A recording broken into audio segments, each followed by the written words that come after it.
Our Time Is Now. So, of course, Selma James needs no introduction and has been an inspiration to many of us over the years. She calls herself an anti-sexist, anti-racist campaigner. She was part of the anti-colonial movement for Caribbean independence and federation. In 1972, she put forward wages for housework as both a demand and a political perspective that redefined the working class internationally, starting with housewives. The Wages for Housework campaign that she founded coordinates the global women's strike. She's also coined the term unwaged, which incorporates all workers without wages in the home, on the land, and in the community. And she has co-authored the classic book, The Power of Women and the Subversion of the Community. And she's the author of Sex, Race, and Class, The Perspective of Winning. She's based at the Crossroads Women's Centre in London, and she says that she's a mother and grandmother.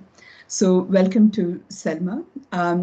As you know, we are delighted to celebrate her new book, which is called Our Time Is Now. So actually the book has so many different sections ranging from the Wages for Housework campaign recalibrated for our current times to a rereading of the Black Jacobins and the intellectual legacies of CLR James, to the predicament of prisoner strikes in California, to the socialist villages of Tanzania, and not the least, Labour Party politics in the UK. So each of the sections of the book actually warrant a seminar on their own. So certainly we've been somewhat ambitious in trying to launch this wide-ranging intellectual work. But the central predicament of the various sections of the book seems to be Selma's desire to explore what she calls the self-activity of the oppressed. And I think that is sort of the key theme that we are going to explore today. So the kind of plan is as follows. We will start off with Selma, who will speak about her book, and then this will be followed by interventions by three colleagues, Manshi Mishra, Shraddha Jain, and Katie Cruz.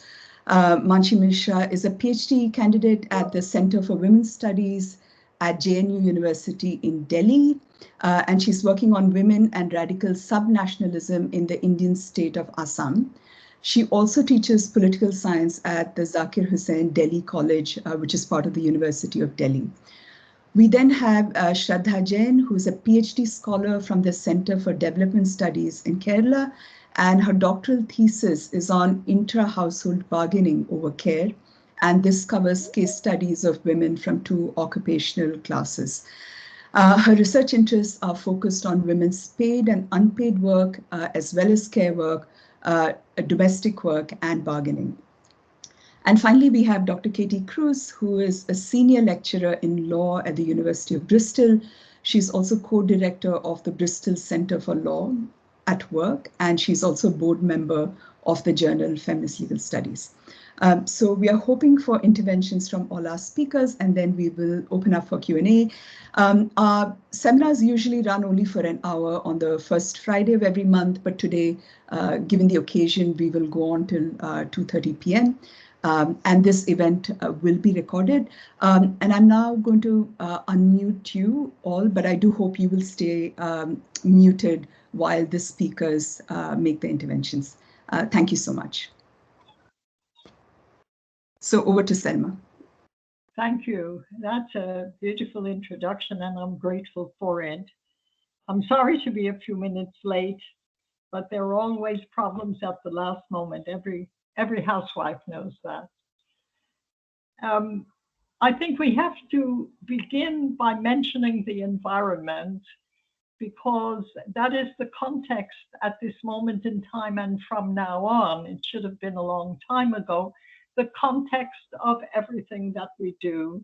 And one of the things that we notice is that there is not too much of a program for women, that is, that women make a program for what they want to see, but they are the most active members as I see it, by the young people in particular, women are the most active members of the climate justice movement.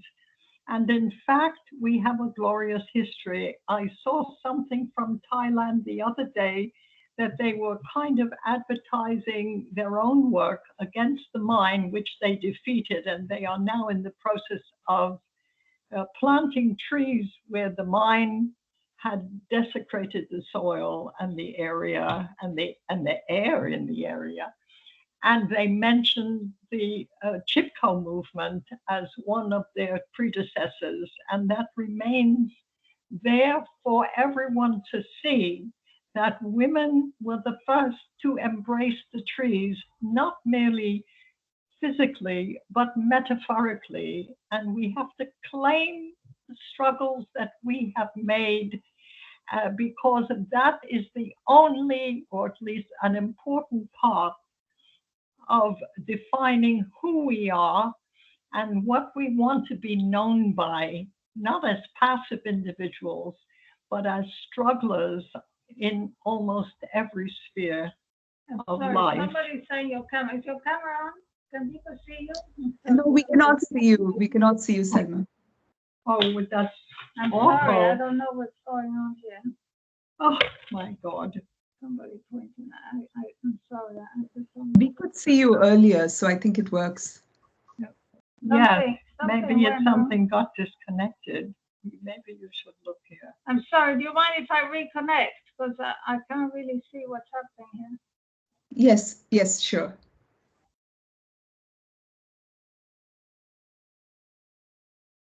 Just give us a few minutes.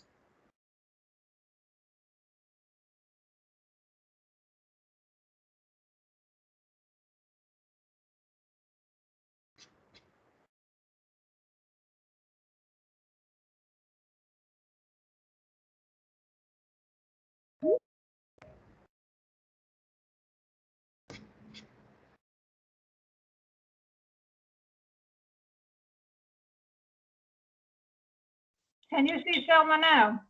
Yes, we can. Okay. Okay. Sorry about that. Okay, that wasn't too long. Sorry about that, Sam. Thank you. After a technical hitch, I want to go right on to the content of what I want to say. It's not absolutely accurate. I'm going to speak about the subjects that the book raises, rather than about what's in it, which I think, from what the comments from those who will be commenting, they seem to know the book, I think, better than I do. I have to remind myself of what's in it. They seem to have that well done. I wanted to speak about, first of all, that Wages for Housework was to me, and remains to me, an obvious conclusion to the fact that women work very hard, have not been considered workers until very recently, until we made an international howl about it, and any individual howls in particular countries. And we are not paid for this work, and therefore can be dismissed as part of the working class and as contributors to society, whereas we are the central contributors to the existence of society, since we make all the people in it. Now, I never understood the opposition to wages for housework because it seemed so reasonable to me. And when we went to the street and met women, they found it very reasonable. Who didn't find it reasonable were feminists, who, especially those who were prominent, and that was true of the left, and that was true of the right by and large. They were all opposed to what we were saying. But there were some facts that we threw at them, and one of them I remember in particular was that 80% of the food that was eaten in Africa, this was in the 70s or 80s, that figure has changed now, that food was grown by women. Now, you can't say women are not working if a whole continent is being fed by the work of women, but they were not shy about their opposition. Now, there are a number of people who are for wages for housework, and increasingly, and many take it very seriously, but some feel that it is a subject for academic research, and that is enough activity for responding to what the demands of you.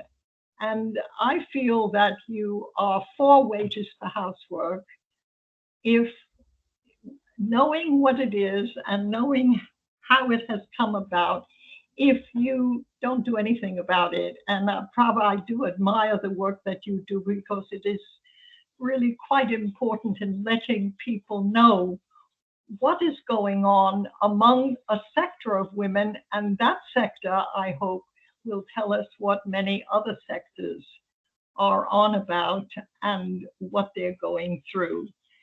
And I feel, therefore, that, and this does relate to what the book says, I feel that we who have accepted this perspective, an important international anti-racist perspective of the carers of the world, that this demands of us that we say what we're going to do about it.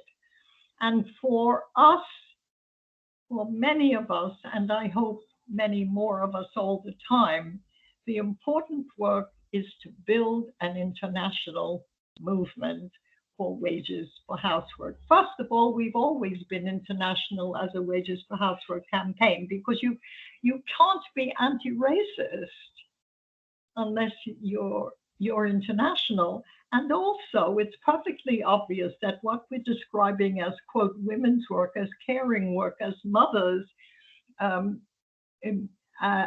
carers of the whole society, as people who really try to save the environment, which may be undermining the people that we are, whose care we are responsible for. You can't think of it any other way as international. We are not only carers, but we are protectors of people, and often, very often, protectors of the planet as well. And we have worked almost from the moment we began as an international campaign.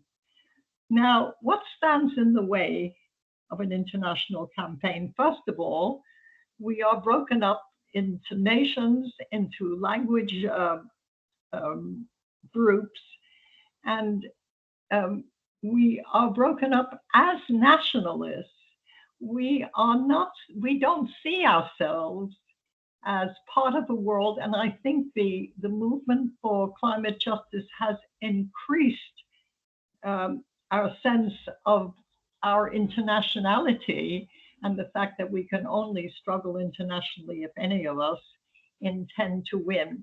But I'd always hoped that the women's movement would be precisely that, bringing women together on an international level against their unwaged condition, which results in every kind of economic and social crime against us, because in the society that is governed by money, we are the sex, the gender, if you like, with the least of it, and therefore with the least social power in the society.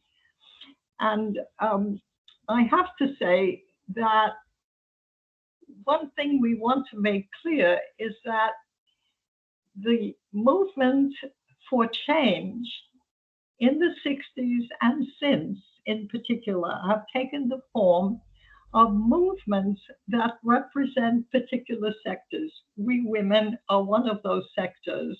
Races,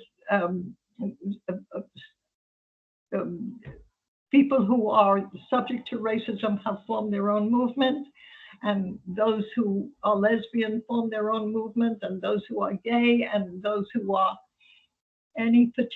those who have disabilities, and then women who have disabilities, we have formed our own movement, etc. And that was very important to us, clearly, because it happened internationally and it happened universally. And what it meant was that we were anxious, each sector of us was anxious to make our own autonomous case so that everyone knew where we stood, in beginning with ourselves and beginning with the people that we organized with. But there was one serious problem with it, and that meant that every sector had every class, or almost every class. And that meant that our class struggle was being fought out within the movement, so that we had to decide what we stood for was part of the work of the movement. And we were often undermined in the women's movement if the most powerful women disagreed with us. And that's been a problem everywhere. I don't know how this works out in a society which is divided by caste, but every society is divided by caste. Well, I'm speaking about a society, obviously, which the caste is institutionalized, but we face a caste system everywhere. In fact, women are part of the hierarchy, and we've seen that the struggle of the women's movement has tended to become the struggle to get women to the top, rather than all of us moving up together. And Wages for Housework broke with that view and said it's at the bottom that we need to move up, and everyone will move up with us, men included, children included. If women move up, that is, if there is no bottom, the society will be greatly improved, greatly transformed. Now, I'm having trouble reading this thing, so I have to find out what my next point is. What is it? Barriers, class differences. You know, I don't know about. You had the wage rates and all that. Yes. Then I think I want to make a few points about the question of those women who have moved to the top. And I want to give as my first example what happened with Afghanistan, where it has emerged that when the debate began about the invasion of Afghanistan at the beginning of the 21st century, it was women women at the top, some women at the top, including Ellie Smeal, who was the head of NOW at that time or just before, who wanted the invasion because it was good for women. Now, some women are saying, you never asked us, some women from Afghanistan in particular, but I also would like to ask, because we now know that the wage rates in Afghanistan are about $1.25 a day. The BBC Radio 4 said it was $2 a day. I'm ready to make it $3, but I know that it's a very low wage. And it was that particular part of women's exploitation which was never mentioned as a reason for that invasion. I'm not saying that I would have loved it if the money was better. I was against the invasion. I think most of us were. I'm just saying that there was a way in which women at the top, some women, but it was quite a number at the top, fell into what the CIA then came and was found by WikiLeaks to have said that it's a good way of getting people on board if we make the case of how badly treated women are in Afghanistan, and that we, the American army, is going to save the day by raising their position in the social hierarchy. It is absolutely astonishing to me that women who say they speak for women were speaking for some sector of American women, and maybe some sector, the same sector of women in other countries, but certainly not most women in the United States were not interested in bombing Afghanistan so that that sector of women would be in a better position. They should never have been in a low position. No woman should, no human should, no animal should. That's not the question. The question is, you cannot take sides with the upper class, with the military, with American imperialism, and say that you speak for women. And we have been in that position on a number of fronts. The same thing happened, or something similar, but not as drastic, in the West Indies, in the Caribbean. There was an organization called, there is an organization called CAFRA, Feminists for Research and Action, Caribbean Feminists for Research and Action. And there was a very popular and brilliant and well struggled for government in Haiti, which was overthrown by the American army in about 25 years ago.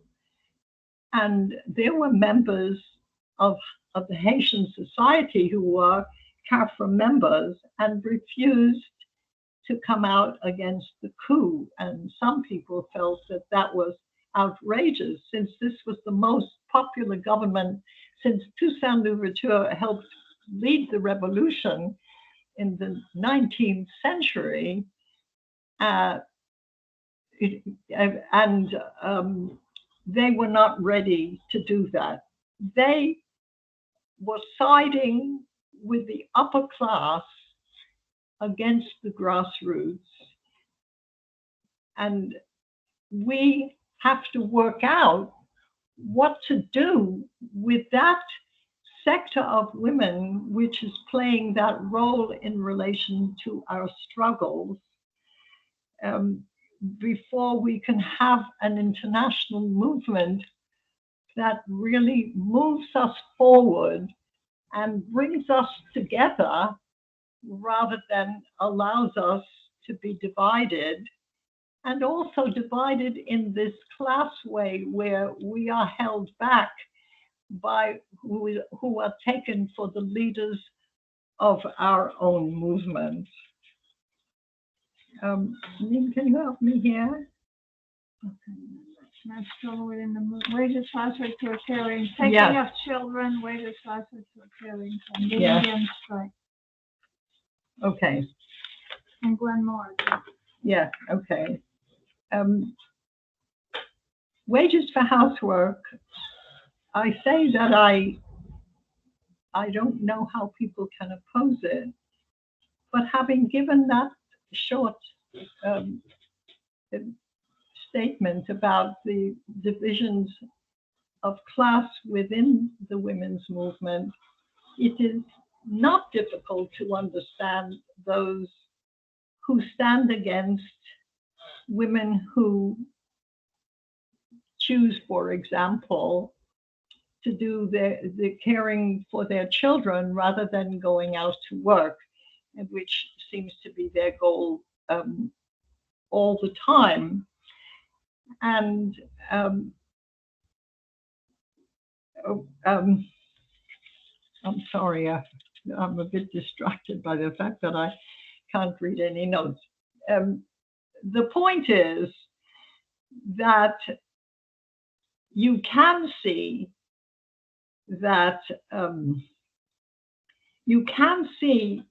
how money for poor women, for grassroots women, for lower middle class women, for women who want autonomy, who want an income of their own, but who want to be full-time carers, you can see where some people who see us, who look at us in the same way that the leaders of society look at us, the leaders of industry look at us, could come out for the great liberating thing that we should go out to work for whatever wages are available, which is part of the struggle that grassroots women have been making all over the world. I'm losing. Indian farmers Yes, and more. We came across the care income in something called the European Green New Deal for Europe. The Green New Deal. The Green New Deal for Europe, and we saw the potential of that demand, and we reformulated it and helped them to drive it forward, and they accepted what we were saying, and therefore a big leap took place in our thinking, where we saw the kinds of struggles that women in third world in the global south were making in relation to the environment. And we saw that, and the women said things like, we care for the soil in the same way, with the same care that we care for our families. And they had made great struggles, and they were engaged in all these struggles, which, by the way, means an entirely different definition, an entirely different persona for women, because when you see what women are doing, when you see what women are struggling for, when you see the imagination and the determination that they have, and when you see that sometimes they win against the most horrendously big forces, then you have a different definition of what is possible to build and what in fact is available to be part of that building, to be part of that movement. And we decided that a care income, which calls for the care, for an income for the care of people and the planet, that is not women only, not men only, but every gender, able to work together to care for the two sources, not only of wealth, but of society. We thought that that's what we wanted to do. And we have been lobbying for that in a number of countries. And we have succeeded for a number of reasons in getting two bills into Congress in the United States. One, in fact, which has been passed, which gives women an income for children. That is what we have in a number of countries in Western Europe, money for each individual child, family allowance, that this is now part of the law of the United States, which comes from a great welfare movement of the 60s and 70s, which was millions of women who were demanding welfare, millions of single mothers who were demanding welfare in the United States, who got some and were demanding more, and they were a tremendous force in the society. And although they were in the minority, women of color, Black women, and in the majority, white women on the countryside, that movement was not acknowledged as a women's movement by the women's movement, by the feminist movement at that time. But they did establish that the American government had a responsibility to mothers in relation to children. And that has not been eradicated. They work very hard to keep it away, but it still lives. And this is what Biden's government has introduced. But even more significant than that, a woman named Gwen Moore came into Congress and has put a bill forward saying that work must be reinterpreted, must be redefined, and caring is work, and studying is work, and each of these two categories of people should be given an income, and that bill now is before Congress. We have to fight it out. What is particularly important with this is that the kind of woman who is rising from the top, unusually, is a woman who was herself a welfare mother, she herself wanted to also get a university degree. And she went to Congress with the purpose of enacting this and has remained the same person in some crucial respects that she always has been, a single mother, a potentially welfare mother getting a much better wage than she got when she was on welfare, but determined that the grassroots woman of whatever race must be given an income so that she can raise her children in dignity and not be running around to try to get some money to feed them, and being unable to go to university as was her intention. So she introduces something new and something into the struggle which updates the earlier struggle of welfare mothers. And it updates the kind of woman who, when she has a position of power, doesn't forget where she's come from. And I want to say that some women have never forgotten. There are always women at the top, one or two, and sometimes maybe more. And we can demand more, I think, if we have a strong international movement. And they may try to put the state at our disposal from time to time, at least. We know some in England. We know some in other places as well. But that's an important part of building an international movement. I must say, an international anti-sexist, anti-racist, anti-capitalist movement. And that book, For Good or Ill, is what I tried to convey. Thank you. Wonderful.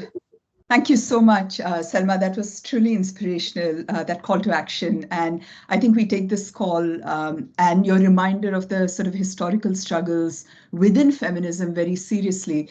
And so I would now call upon Manshi Mishra to reflect on some of the key themes of your book and how we can understand it from an Indian context. Thank you.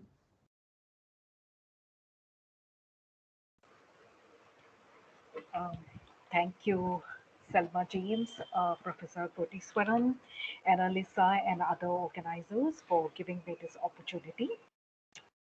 It is my privilege to be here to comment on Selma's book.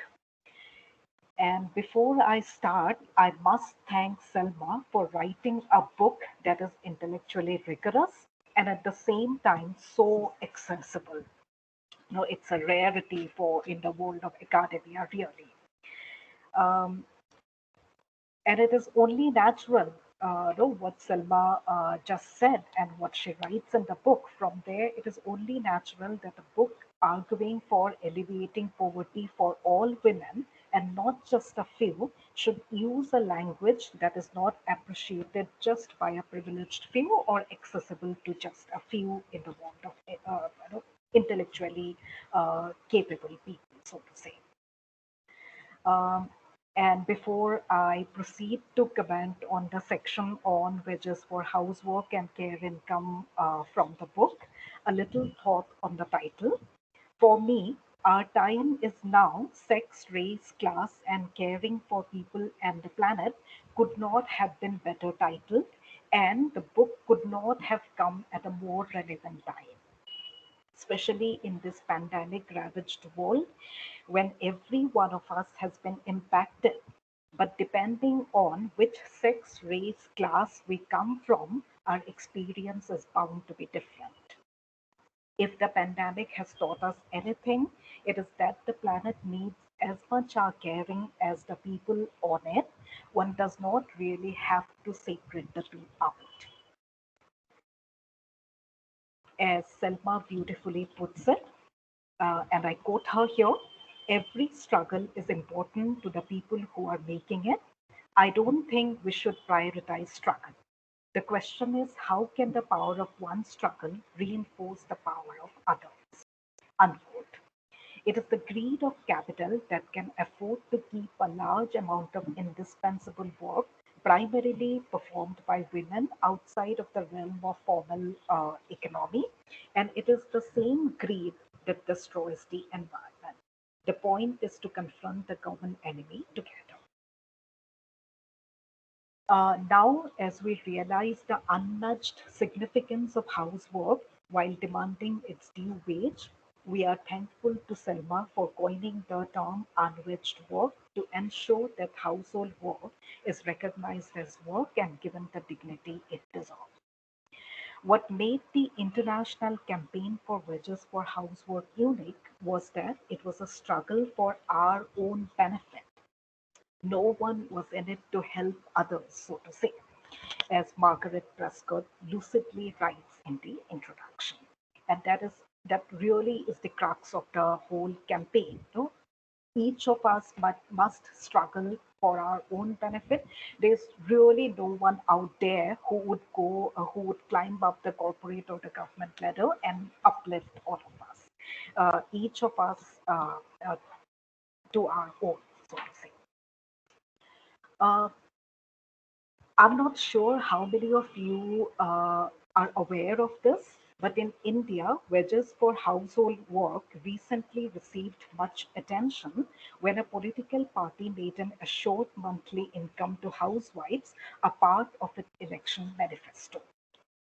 This immediately triggered debates on essentialization of women's work, how exactly the value of this work would be determined, and so on. After going through the nuances of the arguments for wages for housework, one actually realizes how grossly misplaced and, if I may add, dated these debates actually were. If housework is to be paid like any other work, and it must, the first task is to recognize that it is work. As there are different wages for different work, wages should differ for different kinds of housework too, as we learn from the chapter on Norway, equal at what price. It is also crucial to recognize that money in exchange of work does not make the work demeaning. If anything, it makes the work more respectable, just as the Ireland chapter on global women's strike points out. Again, I quote here, acknowledging that in most families, uh, everywhere, mothers are the primary caregivers does not chain women to this work. It simply points to this important contribution on which society, the common good, depends.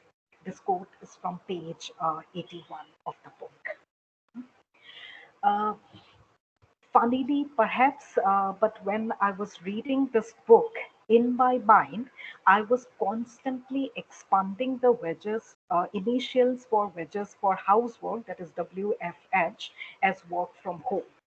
Now, this is what 1.5 year of the pandemic and the lockdown has done to many of us. We are forced to learn new vocabularies, but at the same time, we have also been forced to rethink issues that were first raised decades ago.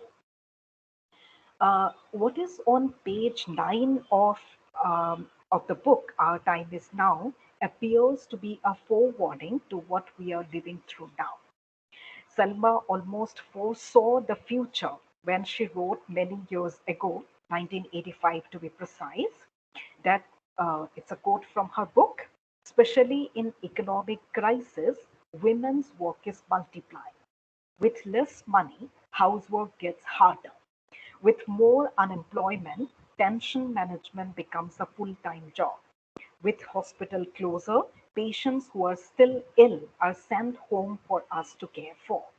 With nursery cuts, mothers work harder with longer hours.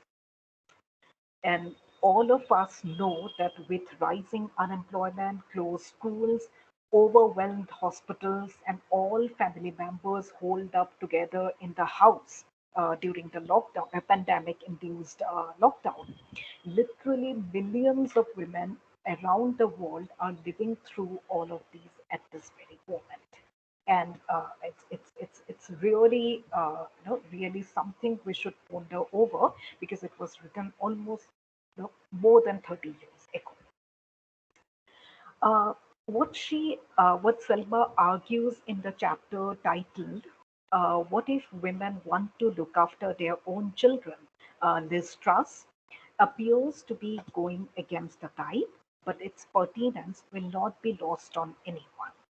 While the demand for enough number of affordable daycare is certainly important, but it is time we realize the significance of adequate staffing of these facilities. As Selma points out, and quite rightly so, that one adult managing 6 toddlers cannot be good for anyone. Neither for the children that are being cared for, nor the adult carer who is minding those toddlers, those children. Uh, I I would largely agree to this argument, but I also think that this debate is actually the second part of the this argument should come in the second stage of the it becomes relevant in the second stage, so to say. The first stage, in my opinion, is still to ensure affordable childcare facilities for women of all income groups in a country like India, which remains a luxury for many mothers. Or if I go to a certain extent, I would put it as it remains a luxury for most mothers, actually. Um, and I really, really admire the way Selma deconstructs the term child benefit. This term, like many other women centric schemes introduced by the state, could end up fixing women only to certain types of roles, and their benefits are contingent on fulfilling these roles. What if the woman in question does not have children but a caregiver anyway? Is she not entitled to an income? These are the kind of questions, the moment we start questioning, the moment we start deconstructing the terms child benefit, we start deconstructing, these are the questions that come to our mind. Uh, Care income rather than child benefit is much more inclusive and much more dignified way of recognizing women's work. Norway and Finland, of course, show us the way of rewarding people who are primary caregivers, but at the same time, this care for scheme in these nations is applicable only for parents or caregivers of small children. It would indeed be a revolutionary change if all carers, whether they care for the human or the natural world, irrespective of their gender, are paid an income. This is also a timely reminder that the economy and the environment do not necessarily have to be mutually exclusive. They can and they must actually complement each other. And I thank Selma James for forcing our attention towards the hidden work of the immigrant woman in building a new life in an alien world, along with the gendered power equations within immigrant community. Again, I'm not very sure if many of you are aware of this, but there was a huge migrant workers crisis in India immediately after the first lockdown that was imposed last year, March. And these migrant workers were reduced to nameless and faceless numbers in news reports. In this catastrophe, women's care work received some attention only when it assumed extraordinary zeal and resilience, like the young girl who cycled for more than 1,000 kilometers with her ailing father riding pillion. It is in everybody's interest to take notice of the hitherto invisible care work. It is also necessary to peep through the gendered nature of this invisibility. Here, the story of the African women subsistence farmers struggling against cash crops on their land is an inspiring one. The question that Selma raised in 2013 remains as relevant in 2021. What is the economy that does not count 80% of the most significant work that is out there, food produced by women? Those women in Africa who fought like tigers to keep their land out of cash crops are real feminist icons. It's a tragedy that few of us have been told about them, but now that we have been told about them, it is in our interest as well as the worlds that we strive to learn more and more about this incredible fighters. And while talking about the invisible nature of women's work and the gender dimension of this invisibility, if I'm allowed to add here, this gendered invisibility of household work again was quite evident during last year's lockdown in India. A number of memes were circulating on social media that depicted the agony of men forced to do household work. On the other side were pictures shared by conscientious men doing housework as an apparent sign of their progressiveness. Suddenly, for many men out there, the home and the workspace were merged, and they could no longer pretend not to see the activities that are essential for living, and they go on behind the scene almost magically. And this is here. If one goes through these memes, if one goes through those conscientious pictures posted on social media, one is forced to acknowledge the global women's strike that networks resilience, its power, that only when women's work is not done, it is recognized. Only when women take a day off, suddenly people start realizing that some work that has been going on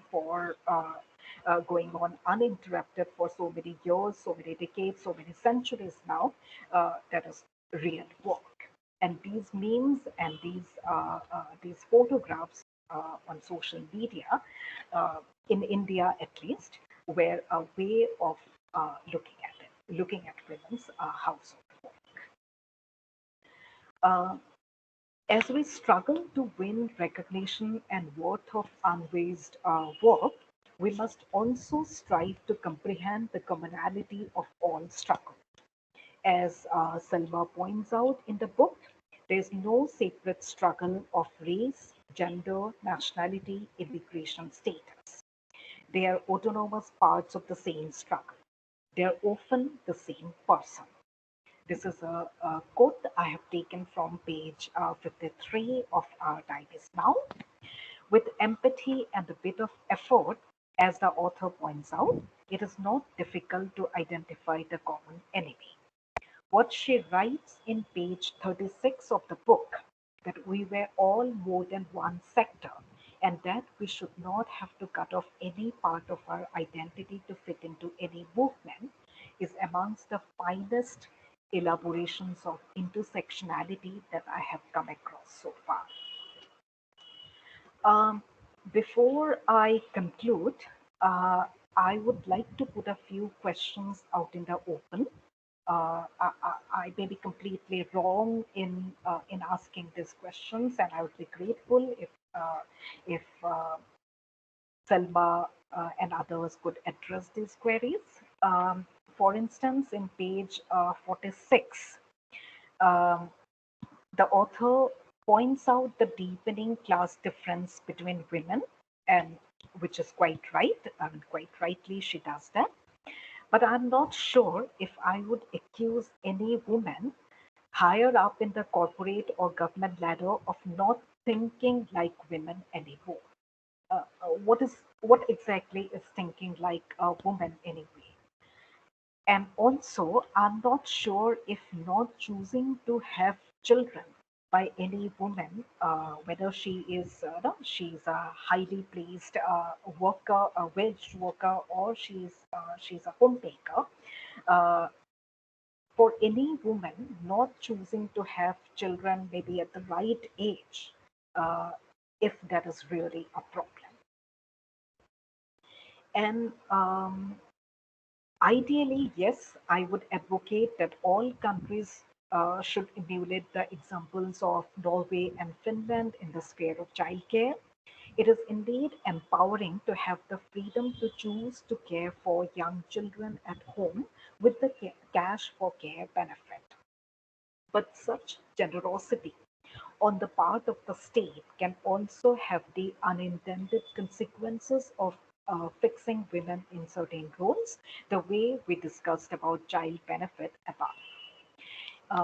In India, there is a provision for paid childcare leave for government women employees, which is a minuscule percentage of all working women in the country. This benefit can be availed at any time before the child turns 18. But the problem is this benefit, the benefit of paid childcare leave, is available only for mothers and not to any male caregiver. So there's a recognition that caring work is real work here in the scheme, but at the same time, the scheme also comes dangerously close to fixing women in certain roles. So, if anyone could comment further on this, I would be grateful. I would just like to end with a Twitter anecdote that I came across recently. Someone with more than 1 million followers on Twitter recently posted, the advantage of working from home is that no girl will be quitting jobs because she is getting married and moving to a new city. This tweet, I'm pretty sure, was well meaning, as the person in question obviously wants a woman to be more than just a housewife. What was, however, completely overlooked was the whole spectrum of work that a woman does at home. Even when she quits a paid job, the unpaid job continues without interruption. If someone had pointed this out, that a woman should be paid anyway for working at home, I'm sure, I'm certain there would have been terrible backlashes. I can say this with some confidence because of a comment on the above tweet, which was much liked again.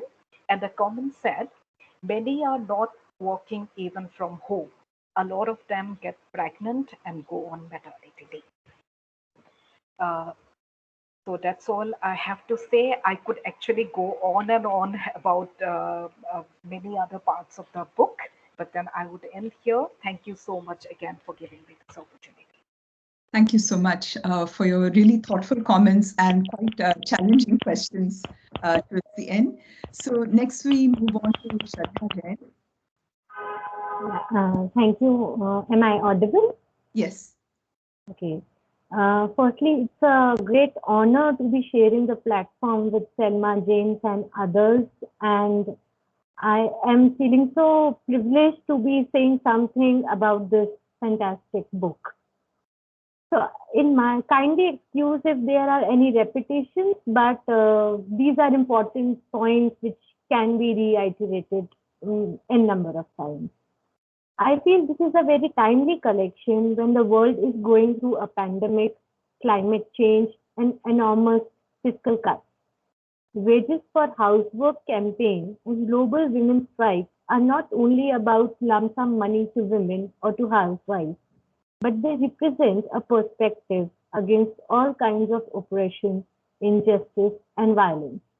They represent a demand to invest in caring societies and to make care more social and political.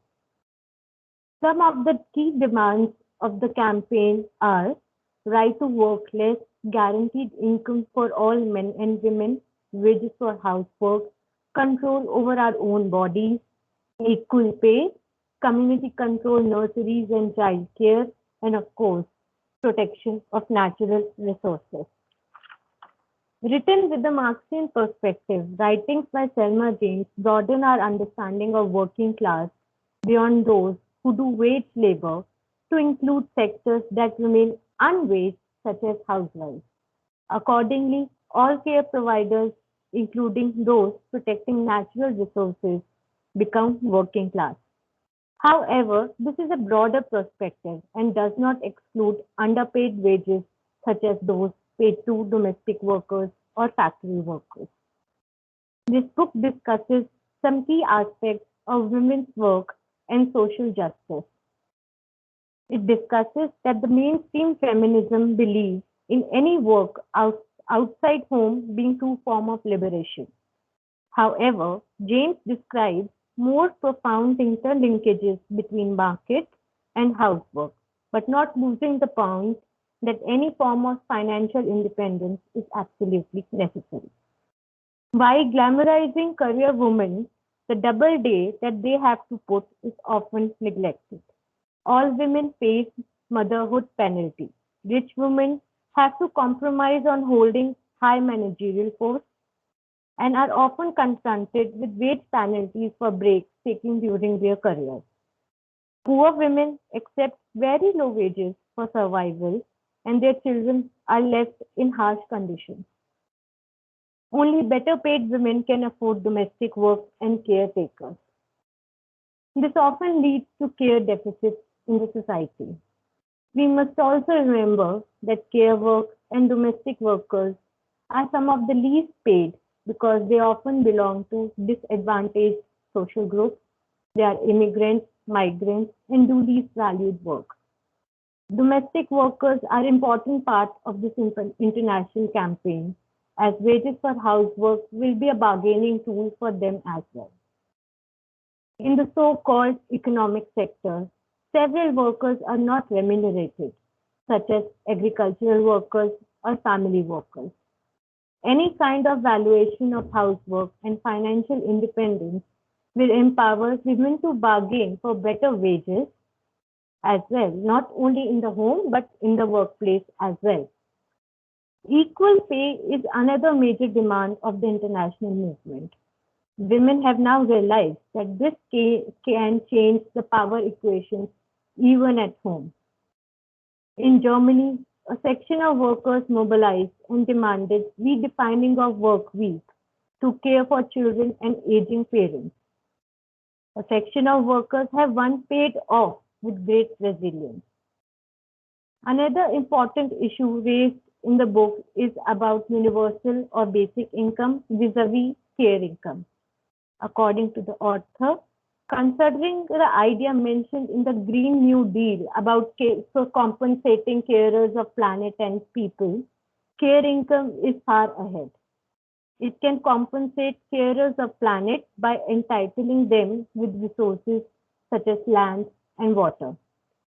It can make caring attractive to men as well, help women rise against all kinds of violence. Since caregiving is mostly performed by women, this income can remove differences among women carers from different cultures. This movement is certainly not against state benefits such as family allowance or what is called child benefit. The programs such like this can provide leveling field and pull out many out of poverty, especially children. Family allowance can also enhance women's pay in labor market, leading to equal pay that leads to negotiations at home as well. However, care income has more potential to change redistribution of housework and establish mutual caring systems. Over the years, the Wages for Housework campaign has faced several critical questions like who will pay these wages? How will it be calculated? Will it lead to further commodification of human activities? Will it lead to revaluation and redistribution of housework? Through this book and her conversations, Selma James provides some answers to these critical questions. Since the movement is a perspective, it demands compensation in the form of cash, land, paid leave, and other resources. In this way, it can provide autonomy and bargaining power. The underlying principle in the book is about autonomy to make decision making. Both state and employers are made responsible for this payment. Provisions for paid leave are an example. About commodification of labor, Selma James very aptly reminds us that under the current world order, everything is already commodified. So why not women's work?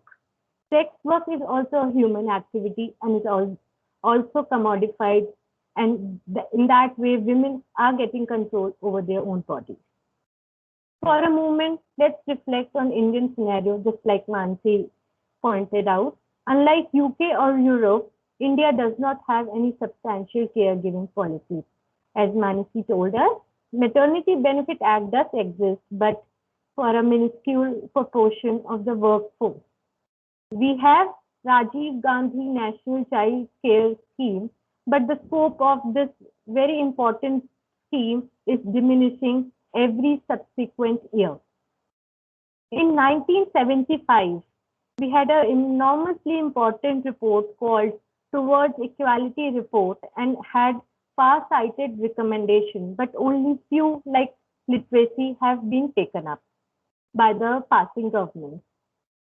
Care work remain highly devalued as domestic workers are among least paid and least protected. Moreover, community workers who had huge responsibility during the pandemic are not even considered as workers. They are called volunteers and very lowly paid. India has some cash transfer schemes, but they hardly value housework. They are to meet some specific targets like literacy or nutrition. Therefore, in India, it has been long due that care become more political.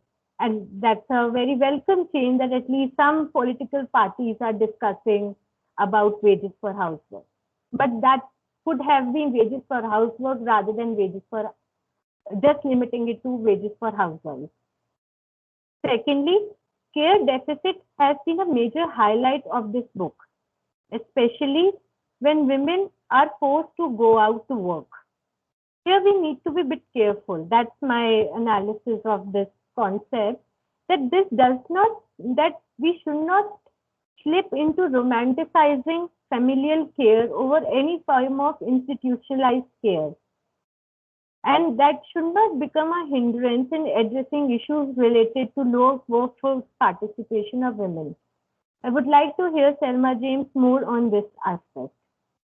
Wages for housework perspective is often scrutinized for reproducing gender division of work. However, one needs to be reminded that gender division of work has not changed in these many years. This has even come out in post-pandemic studies in India and abroad, that even after work from home and lockdowns, world order is going to the same, that women take the more burden. I conclude by drawing our attention to a general concern that how will these wages be financed, or do the states have the funds? Selma James argues that states are spending enormously in the military, and there are already discussions about universal income. So why not invest in caring societies that sustain our lives. However, due to existence of deep-rooted class and caste or racial divides and everyday struggle to meet ends, for example, ones that do exist in India, one needs to seriously ponder about creating mass solidarity to maneuver such a strong movement. I will end here, but before I close my comments, I just want to pitch in to Mansi's comment on when the women reach higher echelons, they stop behaving like women. That quote from the book. So I have done some interviews from women at high posts in MNCs. So what my reading of that comment is, at higher echelons, women have to compete with men. So their, their grading or their evaluation becomes equal to men. So at that time, the employers want that you should not come to us and say that you have certain issues because you are women. So behave like men and compete with them. So I stand corrected if I'm wrong. That's my summation. And thank you so much for this enormously useful book for me. And it was a huge learning experience. I didn't get into the whole discussion of CLR James' work and how important his work and your own work was for Black communities. But it's an eye-opener. Thank you. Wonderful. Thank you so much, Shraddha, for your really thoughtful comments. And finally, we'll move on to Katie Cruz. Hi, everyone. Can you hear me? Yes. Great. I'd like to start off by saying thanks to Prabha for inviting me to talk today. And it's a real honour to be asked to comment on Selma James's new book and to meet with her and to meet with all of you online today. So I first met Selma James, I'm sure you won't remember Selma, but I first met Selma in 2012 at a bookstore, I believe, in East London. And you signed my book, Power to the Sisters. And I still have that copy. I was just reading it again yesterday. And we met again then in 2019 at the Decriminalised Futures event, again in East London, where I chaired a panel that you spoke on about care and basic income and sex work. And at that event, I remember that you gave me a Wages for Housework pin. So I cherish both of those gifts, and it really is just an honour to get to talk to you again today.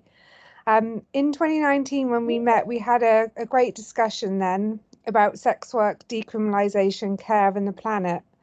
I remember that we got to the point of discussing whether sex work would be, in Marxist terms, a really free activity or form of labour in a post-capitalist society.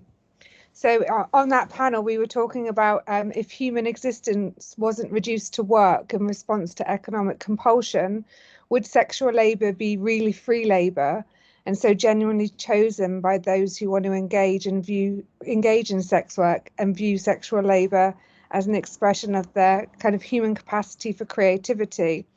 So I just wanted to reflect then just on our previous discussions, and they've been really formative for me. And today I'd like to offer some comments specifically on Selma's writings about sex work and work, and then how these have been crucial for my own understanding of sex work and work, how I write about, how I talk to students about, and how I organise about sex work and its relationship to women's work in capitalist societies.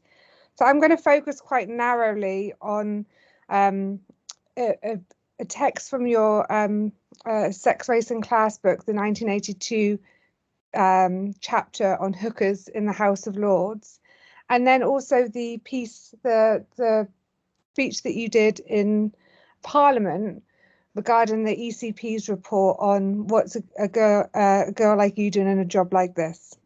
So even though I'm going to focus narrowly on some of the things you've said about sex work, one of the things I love about Selma's work is it's impossible to comment on specific issues without then connecting them back to her human-centered anti-capitalism.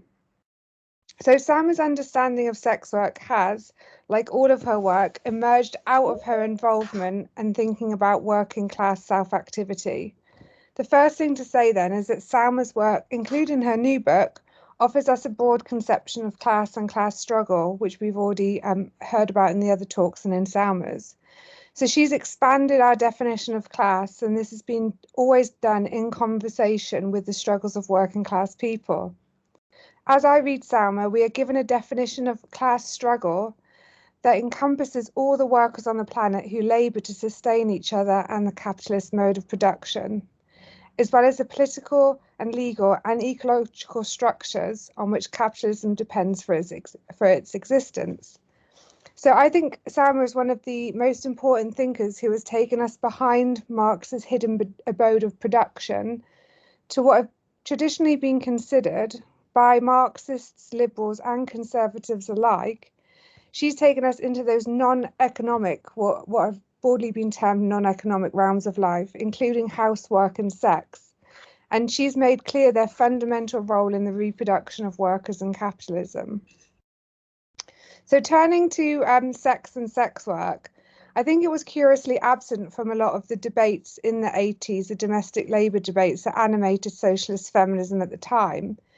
How I read some of Selma's work is that she was involved in that time, you know, back in the 70s and 80s, in what might crudely be termed the Italian autonomous feminist movement, that understood sex as part of the socially reproductive work that has been performed by women in class-structured societies, in the home, on the street, and in the brothel. So Italian autonomous feminists unpacked the history of women's unpaid work, including sexual work, and made a connection to their paid work.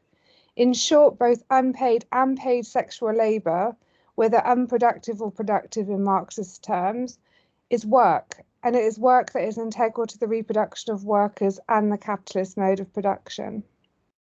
So the first thing I want to say about this perspective on sex work and how I found it useful is that Selma includes unpaid sexual labour along other forms of work in the home. And this unpaid work is the foundation of surplus value production, and it's mystified as a labour of love and devalued. So many of us have, as Selma notes, recognised the continuity between unpaid and paid care work that women do, but they have not so frequently extended this to sexual work.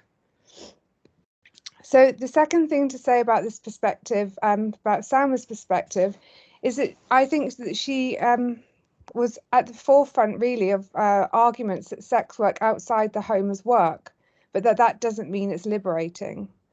So as Selma put it in her 1982 essay, Hookers in the House of Lords, women who work for the sex industry are workers. They have those jobs for the same reason that other workers have their jobs, to earn a living. So sex work is for some women a better job than other crap jobs that are available to working class women across the globe. Selma and the ECP do not glamorise sex work, nor what the labour market can do for women in general.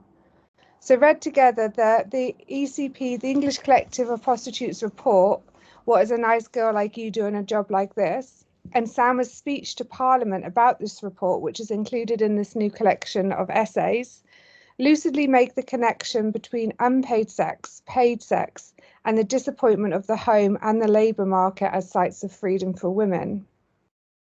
So I just want to say towards the end just something about why this perspective has been so important, I think, in feminist debates, but also then so how I see some of the impact of Selma's reflections on sex work and work. So I think Selma's perspective and others in the 80s and today has been able to cut through a lot of feminism about sex work and sex. So in the 80s, we had feminist debates about pornography. And in the 2000s onwards, we have debates about sexual exploitation and trafficking. These are the two mainstream frameworks within which sex work has been positioned, and they tend to treat sex work as a problem to be siloed and solved via censorship, civil law, and criminal law.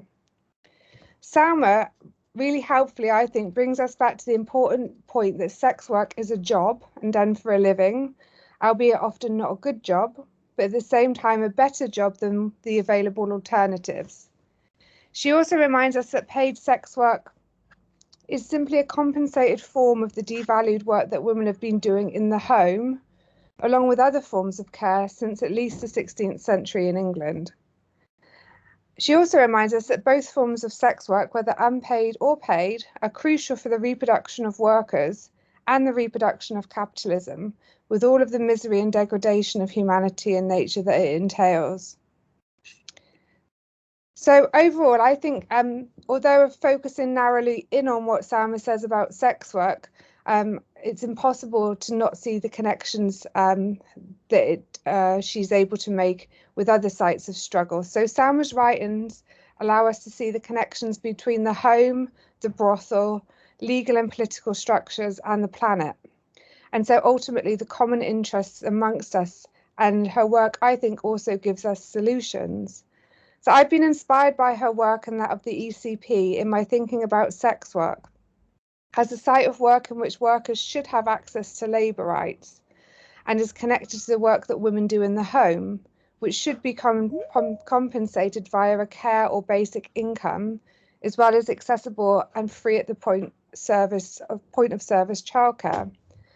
I think it's important to add that I just wanted to say that nearly all of my final year law students last year wrote on the topic of sex work and wages, and nearly all endorsed the anti-capitalist perspective of Selma. If the students I see each year, as well as the sex worker rights activists that I'm in contact with, are in any way representative, I'm heartened to find that young people, at least in England, having grown up in the context of war, economic crashes, recession and climate disaster, are finding Selma's perspectives on sex work, and the need for a care income to make common sense. But Selma also tells us that these are only the first, albeit important, goals. So, we need to struggle for better protections and for a care income in the here and now. So these are only the first, albeit important, goals, because unpaid work reproduces a capitalist system, and it is this system which must be dismantled in favour of a more humane, nature and care-centred society that animates her most recent book, Our Time Is Now. So yeah, I think I'll leave it there, but I hope I've built on and offered some new reflections on Selma's book, which was great. Thank you. Thank you so much, Katie. I think that those are really quite rich and productive interventions. I think actually I first came across Selma's work based on her talk at the UN, actually, where she campaigned for wages for sex work. And I thought it was just absolutely, I wasn't finding any other feminists actually saying that, and definitely not in the 80s. So that's really beautiful reflection on your part to highlight her contribution, and also the fact that it's so resonant with younger people in the UK today. I think that's also really wonderful to hear. So I know that, our audience has been very, very patient. So I just wanted to quickly see if Selma wanted to respond to any of the questions that our speakers had, and then I wanted to turn over to the audience to see if they had any thoughts or questions. Yes, a couple of things. Nina will help me again, and if I understood, sorry, the sound wasn't always great at one point. So there was a question about deepening class differences, about not sure of accusing women at the top of not thinking as women. I think there was a question about that. Yeah. And something about not having children as a problem. I don't think that Selma ever says that, so maybe there was a misunderstanding there. Do you want to start with that? Oh. I didn't understand it as well as that, but I would like you to formulate what you were talking about, women at the top. Are you saying that you're not sure any women at the top don't think as women? Is that what I understood? Did I understand that right? Not really. I'm not sure if I'm formulating it correctly, but there was a one minute. Just give me a second.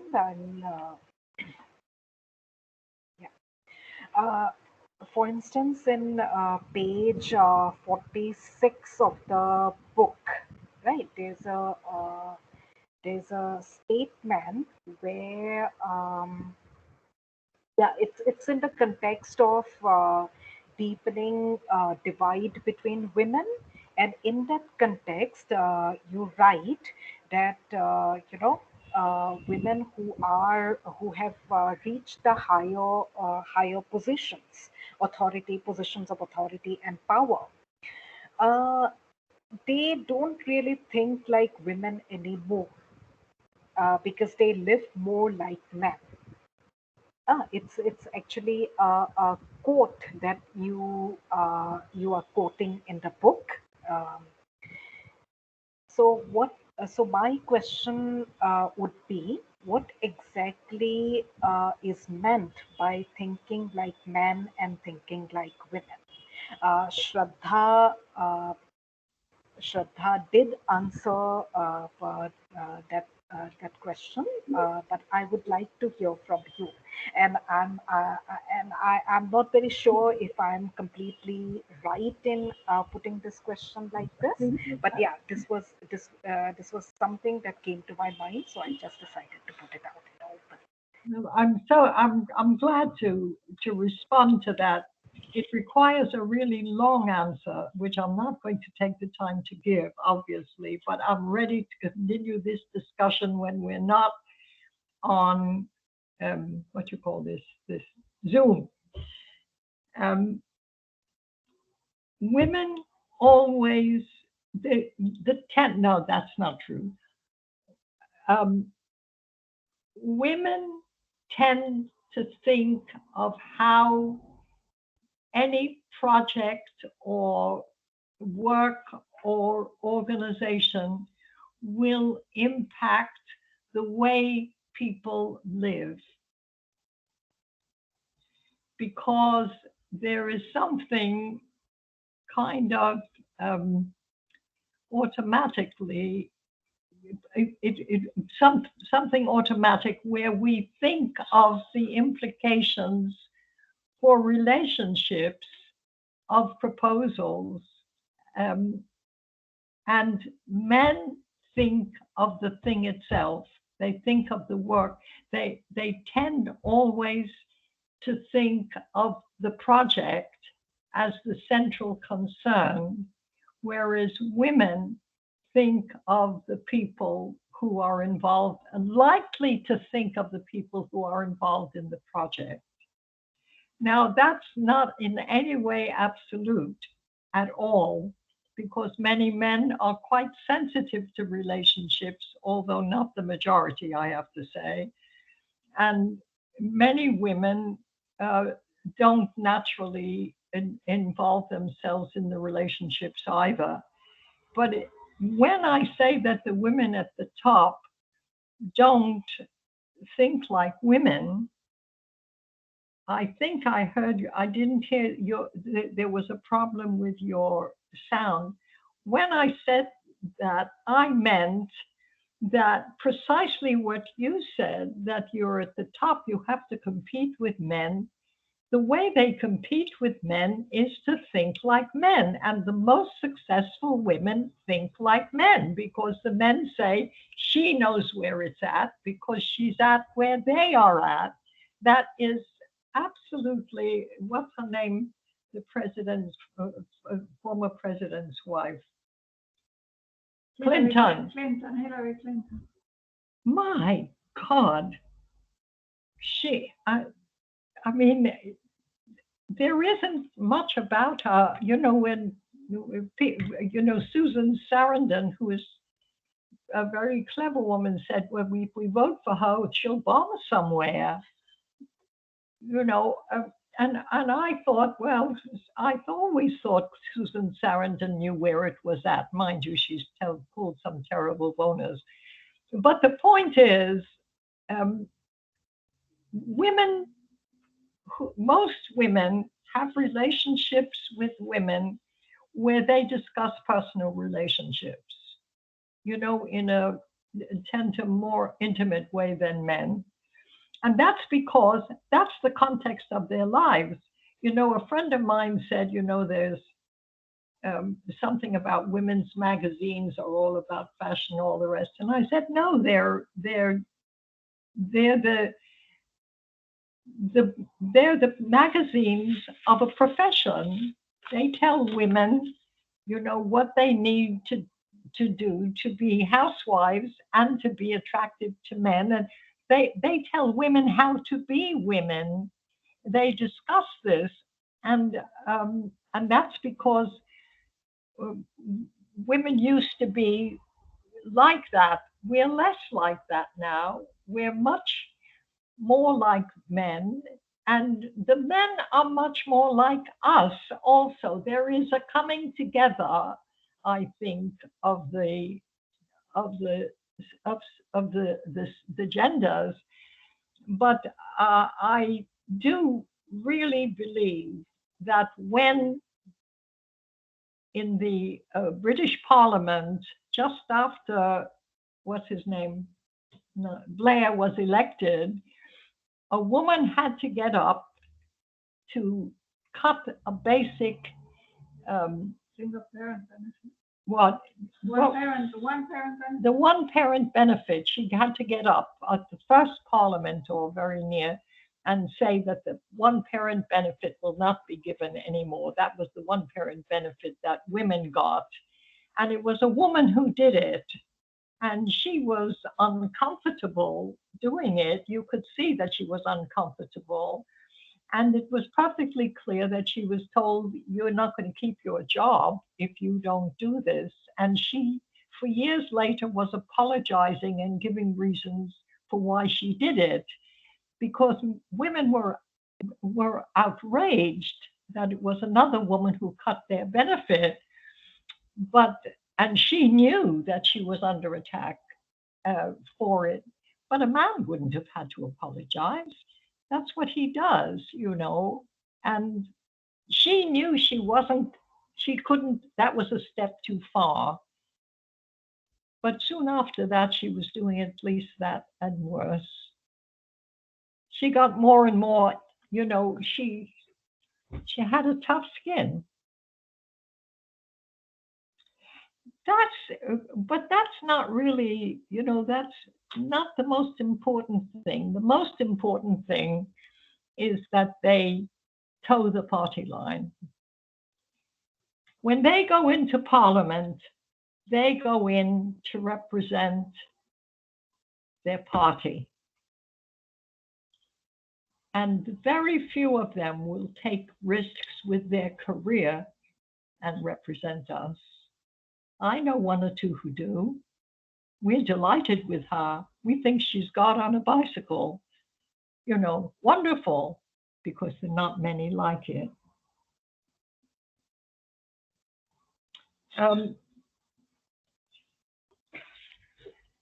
Wait a second. I didn't say that the great strike of Indian farmers and farm workers, we've been doing a lot of work in support of that. And I think that there's a lot of the care income emerging from what they're doing. I know that women have made their case because they had a big international platform. I know that that some farmers were turning to not using chemicals in the soil. And that became part of the strike. And it was increasingly both for the environment and also for the women who used it as their platform. And I think it's been a tremendous event that will shake all of us. I think it will have an impact on all of us. And I meant to say something. It was in my speech, but I didn't do it. On the question of what money can be used. My son called me this morning to tell me that the new figure after what's his name? Biden's speech, the new figure that has come out today for the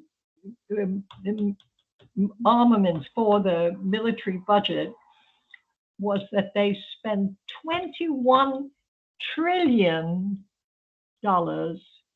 in the last 20 years on Afghanistan. It was after 9/11 to today. Look, it could buy a lot of care incomes. We could each have 10. it's really a lot of money. Anyway, we don't want to spend too much time on that.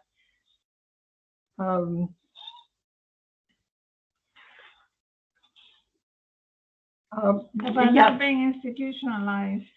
And one of the things that we tried, Nina's a co-author on the section on the care income, from wages passing to a care income. And one of the things we wanted established is, who knows what we will do when we have the money for an income to determine the conditions of reproduction?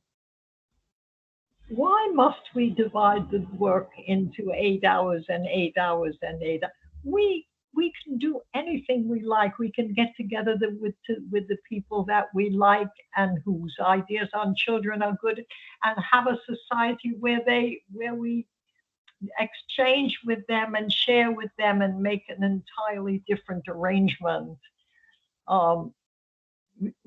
for raising the children. The one thing, I think there's a lot of crises that mothers have and fathers who are sensitive when they have children, which is they have to decide whether to train them to be competitive, and how competitive, and how much they should respect their mates at school, and how much they should try to cut their throats in order to get ahead. That's a very big decision. I'm putting it baldly, but that's a very big decision that you make. I didn't want my son to be competitive. On the other hand, I didn't want him not to be competitive. These are crises that we face because we are making children for a capitalist society, and that really takes a lot of fun out of it, I think, for the children as well. We don't want it to be institutional. The institutionalization which awaits us, because caring is real caring. I mean, caring where you give yourself to the person who needs you and try to make that person well again, or happier, or in some way, improved in their life. That's too expensive to this state that has to buy all these expensive drugs and all these expensive armaments and all these expensive trips abroad. We don't want any of that. We don't want their plan, because they don't even know what caring is. They think caring is a robot, and they're planning to replace some of us with robots. They have actually discussed it. You call the elderly person at 2:00 and say, "Take you the blue pill, please," and then you hang up. That's all that's needed. That's not caring. That's brutality. That's disgracing yourself and the person you're speaking to, and treating that person like a robot. And that person is a whole human being who is entitled to your care and consideration and respect.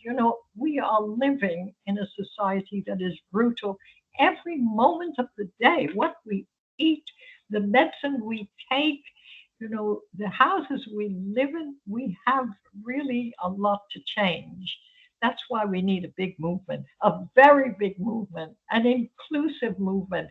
I think the Indian strike has something to tell us about that, and I hope to learn it, and I hope others will. Terrific.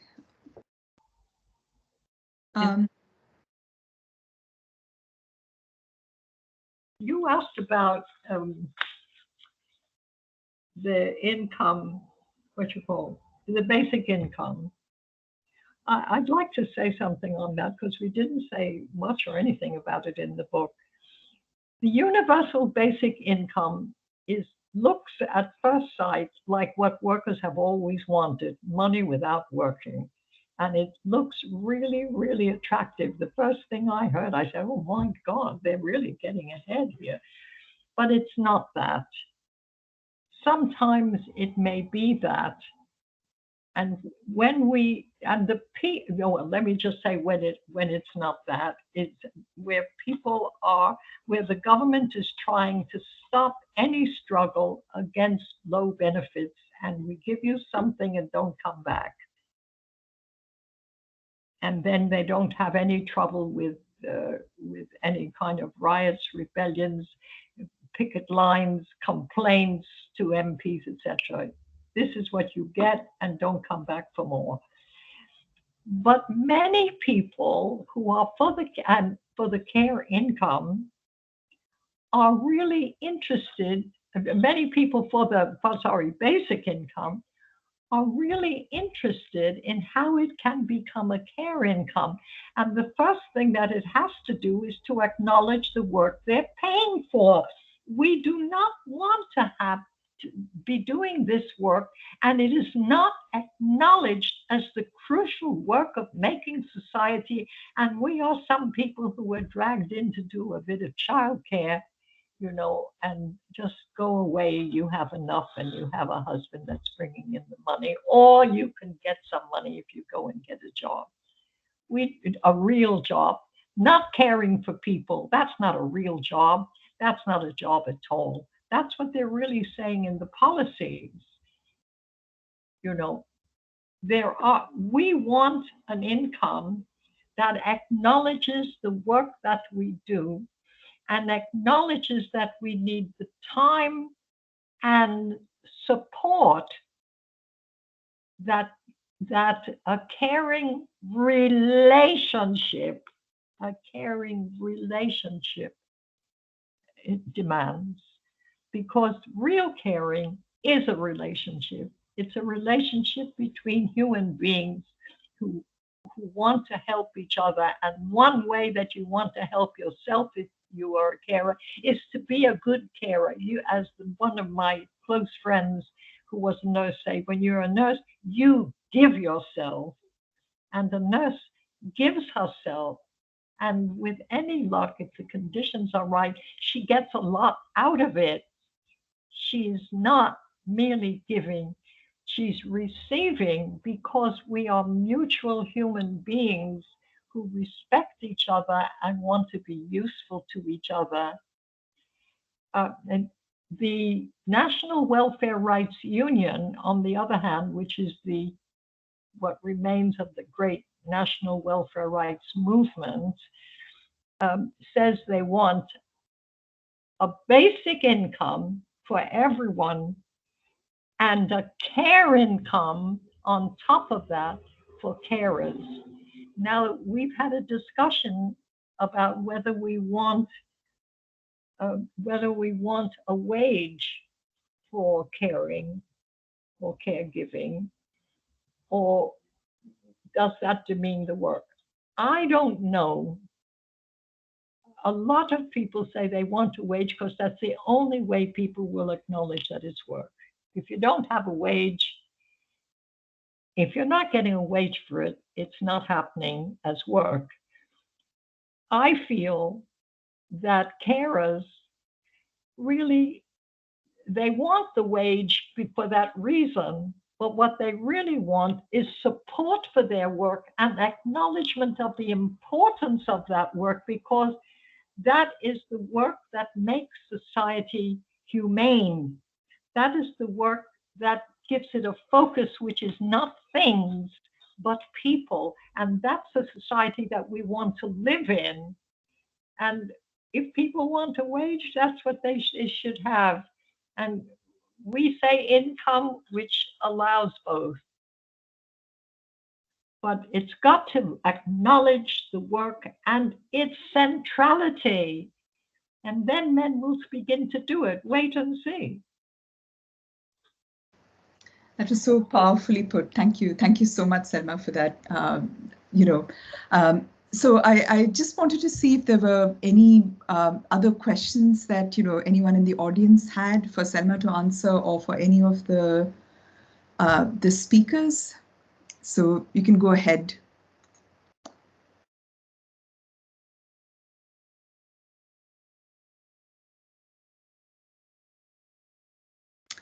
Yes, go on. Can I just add one thing on the prostitution? I know there has been a great struggle in the UK and in many other countries on the question of trafficking and sex workers being talked about as having been trafficked rather than having made a decision to do this kind of work. You know, I always say, yeah, there's sex workers are women who tired of waiting for equal pay. Anyway, but I think your work has been very good in that regard, and I respect it greatly. Okay.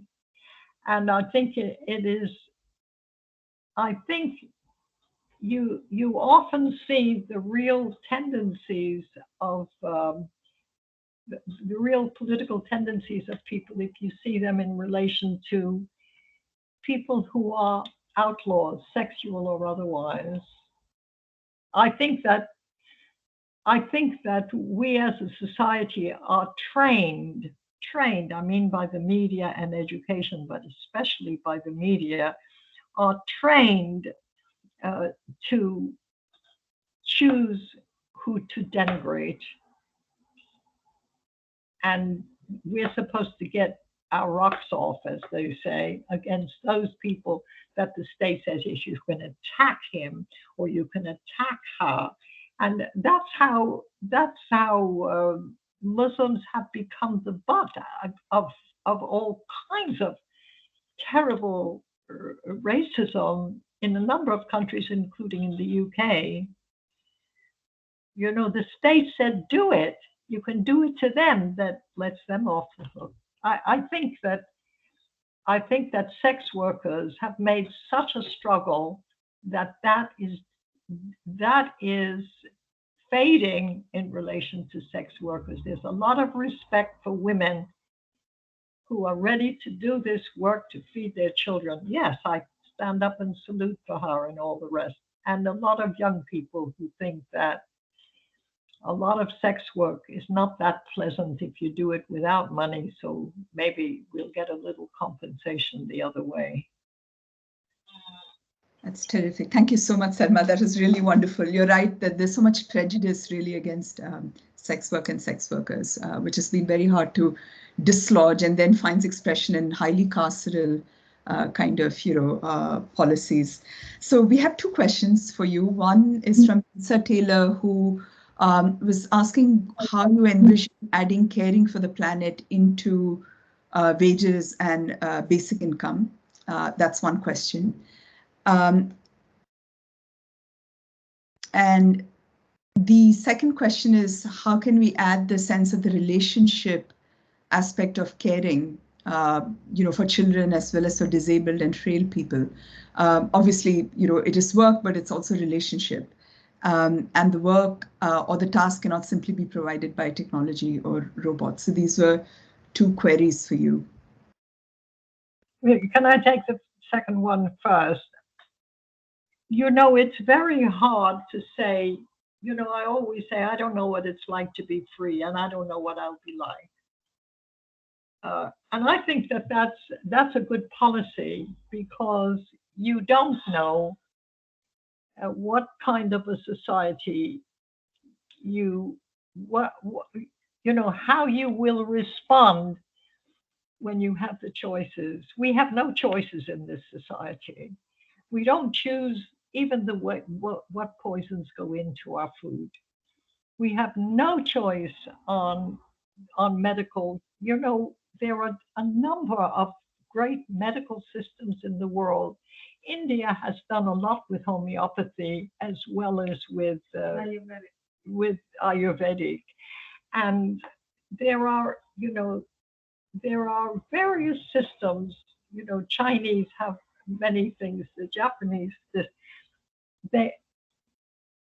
we are stuck with what they give us, especially if we are, we don't know how we will respond when we are free. And we can't make what Marx called cook shops of the future, plans for cook shops of the future. And I think that, but I do know that we can support organic food growing. And I think that should be an absolute. And I think that begins to, and you know, once people get the idea they can change things, you can't hold them back. Most people say, oh, you can't change this.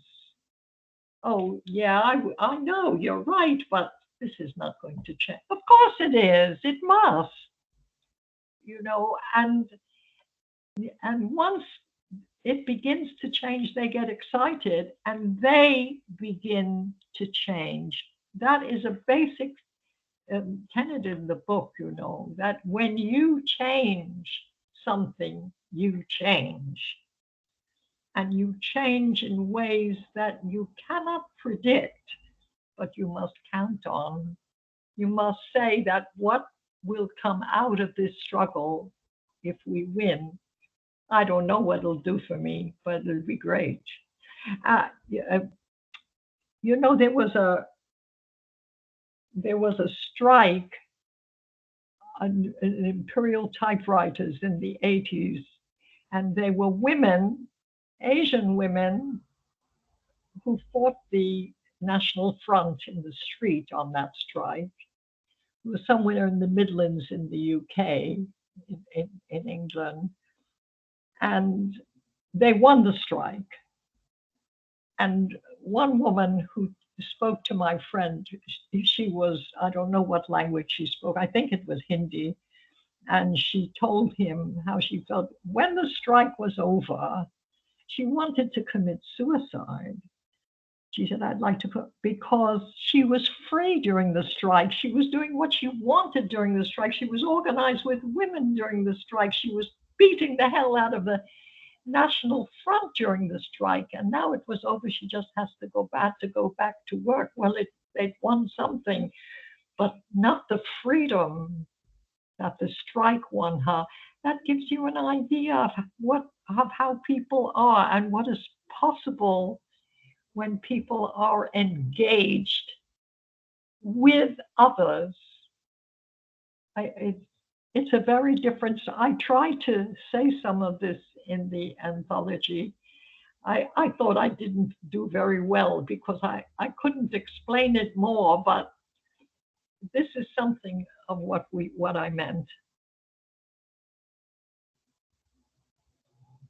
No, that's excellent. No, actually, I think the anthology does remind us of several such instances of protest in the past, you know, especially around the global women's strike. So I actually found it very inspirational to see that, you know, the whole movement around time off really made me fundamentally question, even as someone who thinks I'm progressive within the university missionary, to really see how much I'd internalized some of the ethos of, you know, university in a capitalist setting. So, I mean, I think definitely the point was very powerfully made in the book, and you know, I really want to thank you for it.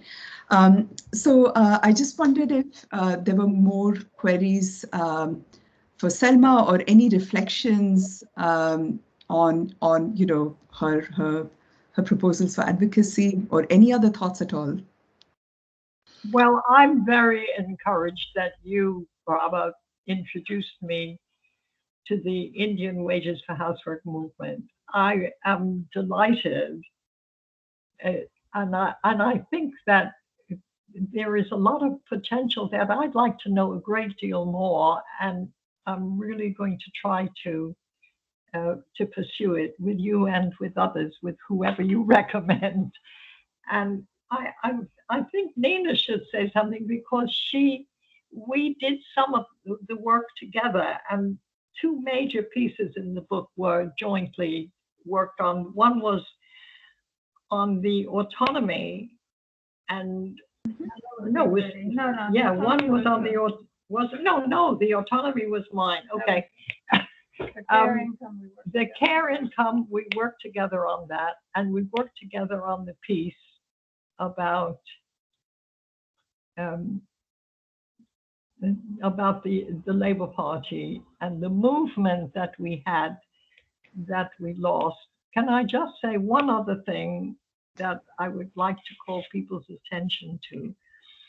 I had done the piece on CLR and Black Jacobins some time before, but at the end of Black Jacobins this time, I put a little postscript, which I think was very important to me and to Black Jacobins, where what he says before he'd done the research, before anything, he did the book because CLR did the book because he thought that the slaves had made the revolution, not any leader or anything, but the slaves made it, and he knew it before he had found the evidence.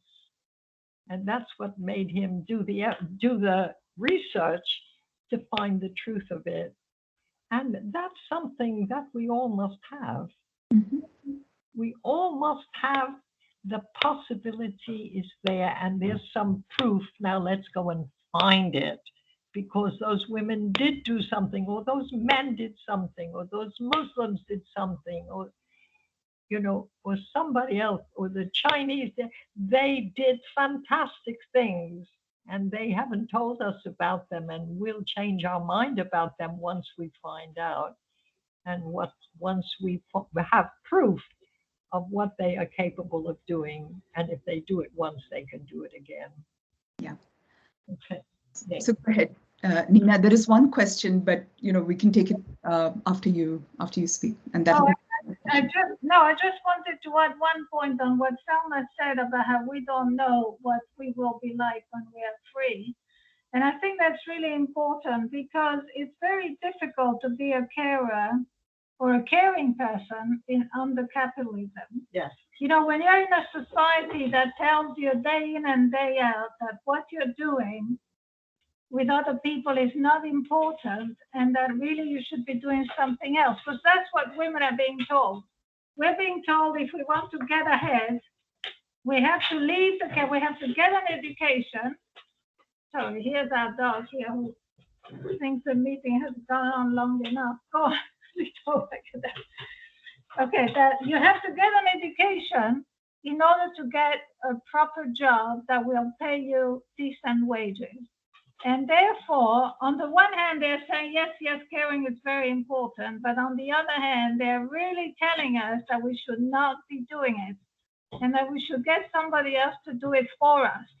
Now, they don't discuss about this other person who's supposed to do it for us, and what her wages and her working conditions are going to be like. That somehow gets shoved under the carpet. But we are supposed to progress with our careers by forgetting about caring. And that is a massive contradiction. How are you supposed to be a caring person when you're being told that you should be doing something else? And that is what women are being told. And they're trying to very strongly disconnect caring from being a mother. That's right. And the word mother has practically disappeared now. Everybody's a parent. And the fact that even when you discuss domestic violence, there's the violent parent, and then there's the parent who's the victim. The fact that in 99% of cases, the mother is the victim, and it's the man who's the violent parent, somehow gets lost. They're really trying to disconnect children from mothers, and they're trying to undermine that bond, which is a crucial bond that we have and that we should fight for, and that in fact mothers do fight for, but we're undermined at every turn. And that doesn't mean that fathers shouldn't have a bond. It doesn't mean there should be no other bond. But that initial bond of mothers giving birth to children and breastfeeding children has to be nurtured. We cannot afford to lose that and somehow remain a caring society. Yeah. They want the state to have the power over our children and over our relationships. And we are fighting to keep that power, to increase that power. And we don't know what relationships we will then have. If caring was really central, we don't know what we would want to do with our time. What careers we may want to pursue and what careers we definitely don't want to pursue.